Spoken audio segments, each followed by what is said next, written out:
મહિલાઓમાં હંમેશા પીરિયડ્સને લઈને સતત ચિંતા રહેતી હોય છે. ઘણીવાર પીરિયડ્સ ઘણા વહેલા આવી જતા હોય છે અને ઘણીવાર બહુ જ મોડા આવતા હોય છે. આ પ્રોબ્લેમ અવારનવાર જો થતો હોય તો એ ઘણા બધા ગંભીર રોગોનું કારણ પણ બની શકે છે અને આ પરિસ્થિતિને આપણે નજરઅંદાજ ના કરવી જોઈએ, એના ઉપર વિશેષ વિચાર કરવો જોઈએ.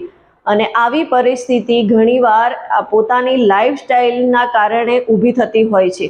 એટલે મહિલાઓની અંદર પીરિયડ્સ અનિયમિત આવવાના કારણે ઘણા બધા રોગો થઈ શકે છે અથવા તો એ રોગો હોવાના કારણે પણ એમના પીરિયડ્સ જે છે એ અનિયમિત આવતા હોય છે. તો આવી પરિસ્થિતિમાં ખરેખર આપણે ધ્યાન રાખવું જોઈએ અને ડૉક્ટરની સલાહ સૂચન પણ લેવી જોઈએ.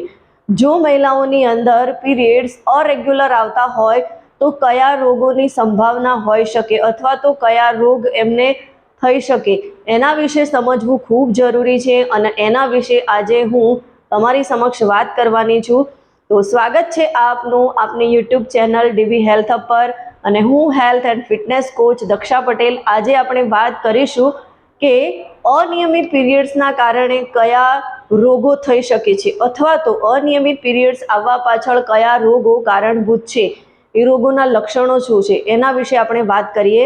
તો ઘણીવાર મહિલાઓની અંદર પીરિયડ્સ અનિયમિત આવવાનું મેઇન રીઝન એમની લાઈફસ્ટાઈલ હોય છે અને એ સાથે સાથે જ કેટલાક એવા રોગો છે જેમ કે હોર્મોન બેલેન્સ ના હોય, એટલે કે હોર્મોન ઇનબેલેન્સના કારણે, સ્ટ્રેસ વધારે લેતા હોય, તણાવ વધારે મહેસૂસ કરતા હોય એના કારણે પણ પીરિયડ્સ અરેગ્યુલર આવતા હોય છે. PCOS, થાઇરોઇડ, આ બધા પ્રોબ્લેમોના લીધે પીરિયડ્સ અનિયમિત આવતા હોય છે. હવે એમાં સૌથી પહેલાં નંબર 1 વાત કરીએ તો મહિલાઓની અંદર પીરિયડ્સ અરેગ્યુલર આવવાનું મેઇન રીઝન અત્યારે આપણે જોઈ રહ્યા છીએ તો PCOSની અંદર હોર્મોન ઇનબેલેન્સ થતા હોય છે, હોર્મોનની ગડબડી ઊભી થતી હોય છે અને એના કારણે મહિલાઓના શરીરની અંદર શિષ્ટ બની જતી હોય છે અને એમનું માસિક ચક્ર જે છે એ ખોરવાઈ જતું હોય છે, જેના કારણે પીરિયડ્સ ખૂબ જ વહેલા આવી જતા હોય છે અથવા તો ઘણા લેટ આવતા હોય છે અને આના કારણે એ વધારે પડતા વજનનો શિકાર થતા જાય છે અને વધારે પડતા ખીલ, મુહાસે આ બધા પ્રોબ્લેમોનો શિકાર થતા હોય છે અને અનચાહી જગ્યાઓ પર વધારે પ્રમાણમાં વાળ આવી જતા હોય છે, વાળ પતલા થઈને ખરવા લાગે છે અને વજન જે છે એ અચાનક વધવા લાગે છે અને આના કારણે જે મેરિડ વુમન છે એમને પ્રેગ્નન્સી કન્સીવ કરવામાં પણ મોટો ઇસ્યુ ઊભો થતો હોય છે. તો PCOS અને PCOD ના કારણે પણ પીરિયડ્સ અરેગ્યુલર આવતા હોય છે. બીજું મેઇન રીઝન એ જોવા મળે છે કે થાઇરોઇડ ગ્રંથિ જે છે એનું અસંતુલન થઈ ગયું હોય એના કારણે પણ પીરિયડ્સ અરેગ્યુલર આવતા હોય છે. હાઇપોથાઇરોઇડિઝમ અને હાઇપરથાઇરોઇડિઝમના કારણે પણ પીરિયડ્સ અરેગ્યુલર આવે છે અને એનો મોટો પ્રભાવ એમના માસિક ચક્ર ઉપર થતો હોય છે અને ઘણીવાર એમના કારણે એમને પ્રેગ્નન્સી કન્સીવ કરવામાં પણ પ્રોબ્લેમ ઊભો થતો હોય છે. થાઇરોઇડના કારણે પણ ઘણા બધા ઇસ્યુ આવે છે અને શરીરની અંદર ઘણી બધી ન્યુટ્રિશન ડેફિશિયન્સી પણ સર્જાતી હોય છે અને એ સાથે સાથે જ વધારે પડતો તણાવ, સ્ટ્રેસ લેવાથી પણ પીરિયડ્સ અનિયમિત થઈ જતા હોય છે. આપણને એક નાની વાત લાગે કે સ્ટ્રેસ, ચિંતા આપણા ઉપર શું અસર કરતી હશે, તો સ્ટ્રેસ, ચિંતા આપણા મેન્ટલી હેલ્થને તો ઇફેક્ટ કરે જ છે પણ સાથે સાથે ફિઝિકલ હેલ્થ એટલે કે શારીરિક આપણી સ્વાસ્થ્યને પણ અસર પહોંચાડે છે અને એના કારણે આપણા શરીરની અંદર હોર્મોન ઇનબેલેન્સ ઊભું થાય છે. હોર્મોનની ગડબડીના કારણે પણ પીરિયડ્સ અરેગ્યુલર આવતા થતા હોય છે. તો આ ઘણા બધા એવા રીઝન છે કે જેના કારણે મહિલાઓની અંદર પીરિયડ્સ અરેગ્યુલર હોવાનું આપણને જોવા મળે છે. તો આવા પ્રોબ્લેમો આપણને સતત થયા કરતા હોય તો એના માટે આપણે ડૉક્ટર પાસે જઈ અને ચેકઅપ કરાવવું ખૂબ જ જરૂરી છે. ક્યાંય આપણે સ્ટ્રેસનો વધારે પડતો તો શિકાર નથી થઈ ગયા ને, અથવા તો PCOS અથવા PCOD તો નથી ને, અથવા તો થાઇરોઇડનો પ્રોબ્લેમ તો નથી. આ આપણે ચેક કરાવી લઈશું અને પછી એના ઉપચાર માટે આપણે આપણી લાઈફસ્ટાઈલમાં બદલાવ કરીશું તો આપણે આ પ્રોબ્લેમને સોલ્વ કરી શકીએ છીએ. કેમ કે આજે મોટાભાગની મહિલાઓ પીરિયડ્સ અનિયમિત હોવાના કારણે પરેશાન છે, એનું ફેક્ટ રીઝન ખબર પડતી નથી.